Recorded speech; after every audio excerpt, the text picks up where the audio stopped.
Oi família, bom dia, um dia ótimo, um dia maravilhoso, um dia muito abençoado para todo mundo, para vocês também, internauta, e para a família de vocês também. Se houverem problemas, não esqueça, orem. Às vezes eu esqueço, sabia? Ao invés de orar, ao invés de me conectar com o Espírito Santo, eu acabo agindo primeiro. Mas o ideal é que se houver um problema, você primeiro ore. Ore. E aí depois você toma uma atitude ou fala alguma coisa. Jesus fazia muito isso, ensinava muito isso. Vamos orar? Vamos? Tá bom. Pai, sou eu, Pai, teu filho, Thales Vicente Ferreira. Pai, hoje estamos entrando em mais um capítulo, Pai, do livro de João, da tua palavra. Ah, Senhor, ensina, dá discernimento, explica, toca no coração de cada uma das pessoas que ouvirem este vídeo, Pai, dos meus familiares, dos internautas, para que nós possamos ouvir a sua mensagem. Pai, o mensageiro é só o mensageiro. O correio, quando leva a mensagem, não é ele que é importante. Importante é a mensagem. Então, que a tua mensagem, que a tua palavra, ela seja levada a todos os cantos e que eu seja apenas o mensageiro, o correio. É assim que eu oro, em nome do teu filho Jesus. Amém. Família, nós vamos ler hoje o capítulo 19 de João. Jesus foi preso, foi levado ao sumo sacerdote, Caifás, primeiro a Anás, depois foi levado a Caifás. E depois então eles foram a Pilatos. Então vamos lá, vamos ouvir sobre a condenação e a crucificação de Jesus. Preste atenção, João, que escreveu isso, nos dá a nítida impressão de que ele estava lá e viu tudo. Ele está dando um testemunho. Vamos ler. Então Pilatos mandou açoitar Jesus. Os soldados teceram uma coroa de espinhos e a puseram na cabeça dele. Vestiram-no com uma capa de púrpura e, chegando-se a ele, diziam: "Salve, rei dos judeus!" e batiam-lhe no rosto. Mais uma vez Pilatos saiu e disse aos judeus: "Vejam, eu o estou trazendo a vocês para que saibam que não acho nele motivo algum de acusação." Quando Jesus veio para fora, usando a coroa de espinho e a capa de púrpura, disse-lhes Pilatos: "Eis o homem." Ao vê-lo, os chefes dos sacerdotes e os guardas gritaram: "Crucifica-o! Crucifica-o!" Mas Pilatos respondeu: "Levem-no vocês e crucifiquem-no. Quanto a mim, não encontro base para acusá-lo." Os judeus insistiram: "Temos uma lei e, de acordo com essa lei, ele deve morrer, porque se declarou filho de Deus." Ao ouvir isso, Pilatos ficou ainda mais amedrontado e voltou para dentro do palácio. Então perguntou a Jesus: "De onde você vem?" Mas Jesus não lhe deu resposta. "Você se nega a falar comigo?" disse Pilatos. "Não sabe que eu tenho autoridade para libertá-lo e para crucificá-lo?" Jesus respondeu: "Não terias nenhuma autoridade sobre mim se esta não te fosse dada de cima. Por isso, aquele que me entregou a ti é culpado de um pecado maior." Daí em diante, Pilatos procurou libertar Jesus, mas os judeus gritavam: "Se deixares esse homem livre, não é amigo de César. Quem se diz rei opõe-se a César." Porque César que era o rei de Roma. Ao ouvir isso, Pilatos trouxe Jesus para fora e sentou-se na cadeira de juiz, num lugar conhecido como pavimento de pedra, que em aramaico é Gábata. Você vê que João está descrevendo passo a passo, né? Era o dia da preparação da semana da Páscoa, por volta do meio-dia. Era quando o cordeiro era preparado para ser sacrificado, relembrando aquilo que aconteceu lá no Egito, quando os hebreus foram libertos da escravidão no Egito. Um cordeiro foi sacrificado e foi passado sangue no umbral da casa. Então, agora, o Cordeiro de Deus, que tira o pecado do mundo, está sendo preparado para ser crucificado.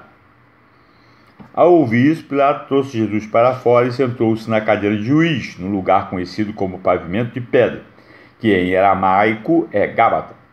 Era o dia da preparação na semana da Páscoa, por volta do meio-dia. Eis o rei de vocês, disse Pilatos aos judeus. Mas eles gritaram: mata, mata, crucifica-o. Devo crucificar o rei de vocês? Perguntou Pilatos aos judeus. Olha o que eles responderam. Não temos rei senão César. É um deboche, né? Porque o Deus era certamente o Deus dos judeus e não César. E eles disseram: não temos rei senão César. Responderam os chefes dos sacerdotes. Finalmente, Pilatos o entregou a eles para ser crucificado. Preste atenção, família. Nós vimos no capítulo 11 que os sacerdotes, quando tentaram prender Jesus e não prenderam quando Jesus estava fazendo milagres, lá no verso 48, o sumo sacerdote chamado Caifás disse o seguinte: se o deixarmos, todos crerão nele, e então os romanos virão e tirarão tanto o nosso lugar como a nossa nação. E depois ele falou: é melhor que morra um homem pelo povo e que não pereça toda a nação.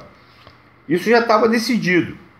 Na verdade, o sumo sacerdote era um cargo político, não era como no passado, onde Deus é que colocava o sumo sacerdote.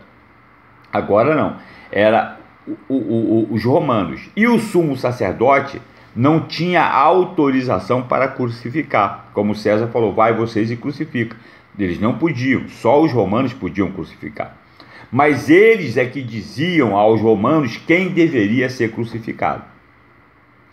Então, quem realmente estava mandando Pilatos crucificar era o sumo sacerdote, com o povo judeu, porque eles armaram toda aquela, energizaram, aditivaram o povo para o povo pensar dessa forma. Mas o próprio povo, Nicodemos, que era o mestre da lei, e outros não queriam isso. Mas eles tinham medo do sumo sacerdote e dos sacerdotes, dos fariseus, porque eles podiam também ser condenados à morte se eles apoiassem a Jesus. Vamos continuar a leitura. Então os soldados encarregaram-se de Jesus, levando-o à sua própria cruz, que era o despojo de guerra, porque Jesus estava ali numa batalha final, na grande batalha, porque ele ia cumprir toda a Escritura para aquilo que ele foi enviado para fazer. Então, ele ia vencer a guerra. Então, os soldados encarregaram-se de Jesus, levando-o à sua própria cruz. Ele saiu para o lugar chamado Caveira, que em aramaico é chamado Gólgota. Ali o crucificaram, e com ele 2 outros, um de um lado de Jesus e o outro do outro. Pilatos mandou preparar uma placa e pregá-la na cruz, com a seguinte inscrição: Jesus Nazareno, rei dos judeus. Muitos dos judeus leram a placa, pois o lugar em que Jesus foi crucificado ficava próximo da cidade, e a placa estava escrita em aramaico, latim e grego. Os chefes dos sacerdotes dos judeus protestaram junto a Pilatos: não escreva rei dos judeus, mas sim que esse homem se dizia rei dos judeus. Pilatos respondeu: o que escrevi, escrevi. Tendo crucificado Jesus, os soldados tomaram as roupas dele e as dividiram em 4 partes, uma para cada um deles, restando a túnica. Esta, porém, era sem costura, tecida numa única peça de alto a baixo. Não a rasguemos, disseram uns aos outros. Vamos dividir por sorteio quem ficará com ela. Isso aconteceu para que se cumprisse a Escritura, que diz: dividiram as minhas roupas entre si e tiraram sorte pelas minhas vestes. Família, depois dê uma lida no Salmo 22. Salmo 22. Ali, o sentimento que eu tenho é que Jesus, quando estava na cruz, quando ele fala: meu Deus, por que me abandonaste?, ele estava salmodiando. Ele estava extremamente feliz, salmodiando, porque ele estava vencendo a guerra completamente, cumprindo tudo aquilo para o qual ele foi. Se vocês lerem o Salmo 22, o Salmo 22, vocês verão e que ele está exultando a Deus, glorificando a Deus, salmodiando a Deus, e não como se ele tivesse muito infeliz, muito ao contrário. Foi o que os soldados fizeram. Perto da cruz de Jesus estavam sua mãe, a irmã dela, Maria, que se chamava Maria também, mulher de Clopas, e Maria Madalena. Quando Jesus viu sua mãe ali, e perto dela o discípulo a que ele amava, disse a sua mãe: aí está seu filho. E ao discípulo: aí está sua mãe. Daquela hora em diante, o discípulo a recebeu em sua família. Esse discípulo é João, que está de memória dando este testemunho fantástico para nós. Mais tarde, sabendo então que tudo estava concluído, para que a Escritura, o testamento se cumprisse, porque o Velho Testamento tinha que ser cumprido conforme estava escrito. Então, mais tarde, sabendo então que tudo estava concluído para que a Escritura se cumprisse, Jesus disse: tenho sede. Estava ali uma vasilha cheia de vinagre. Depois lê também o Salmo 69, cheia de vinagre. Então estabeleceram embebedaram uma esponja nela, colocaram a esponja na ponta de um caniço de isopo e a ergueram até os lábios de Jesus. Tendo-o provado, Jesus disse: está consumado. O testamento todo estava consumado. Com isso, curvou a cabeça e entregou o Espírito. Era o dia da preparação. O dia seguinte seria o sábado, especialmente sagrado. Como não queriam que os corpos permanecessem na cruz durante o sábado, os judeus pediram a Pilatos que mandasse quebrar as pernas dos crucificados e retirar os corpos. Vieram então os soldados e quebraram as pernas do primeiro homem que fora crucificado com Jesus, e em seguida as do outro. Mas quando chegaram a Jesus, constatando que já estava morto, não lhe quebraram as pernas. Em vez disso, um dos soldados perfurou o lado de Jesus com uma lança, e logo saiu sangue e água. Aquele que ouviu, quem estava ali e viu, disso deu testemunho, e o seu testemunho é verdadeiro. João estava lá e viu, e deu testemunho. E o seu testemunho é verdadeiro. Ele sabe que está dizendo a verdade, e dela testemunha, para que vocês também creiam. Vocês creiam, eu creio. Estas coisas aconteceram para que se cumprisse a Escritura: nenhum dos seus ossos será quebrado. E como diz a Escritura no outro lugar, olharão para aquele que transpassaram. O testamento está todo sendo cumprido. Depois disso, José de Arimateia pediu a Pilatos o corpo de Jesus.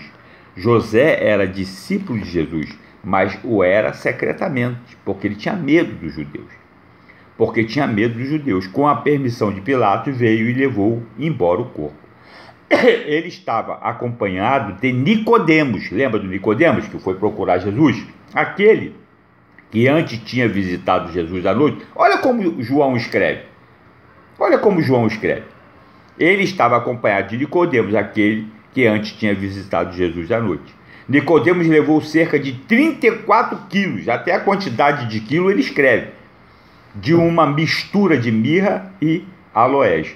Tomando o corpo de Jesus, os dois o envolveram em faixas de linho com as especiarias, de acordo com os costumes judaicos de sepultamento.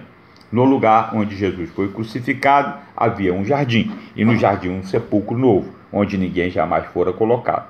Por ser o dia da preparação dos judeus, e visto que o sepulcro ficava perto, colocaram Jesus ali. Família,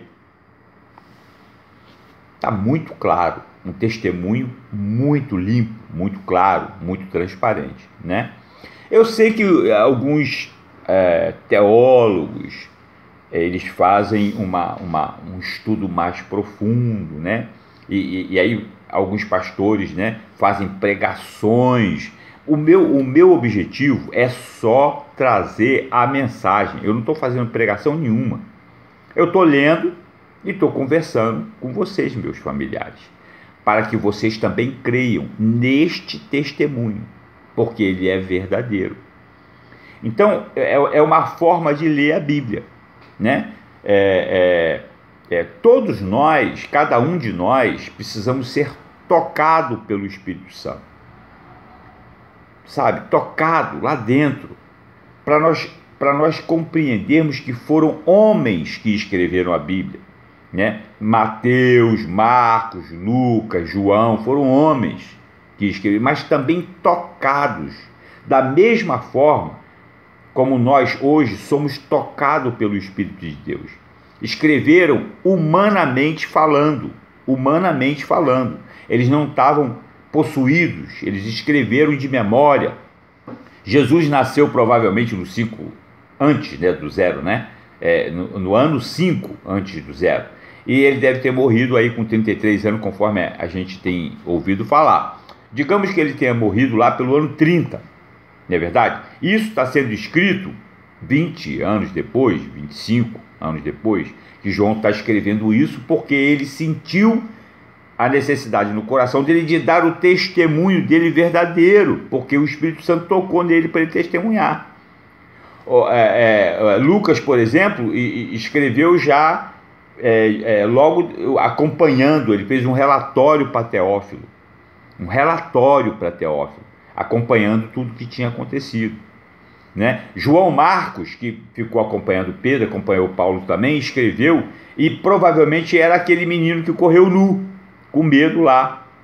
Mateus também era discípulo de Jesus, viu muitas coisas e escreveu de memória: isso aconteceu, eu estava lá, outras pessoas estavam, não é verdade?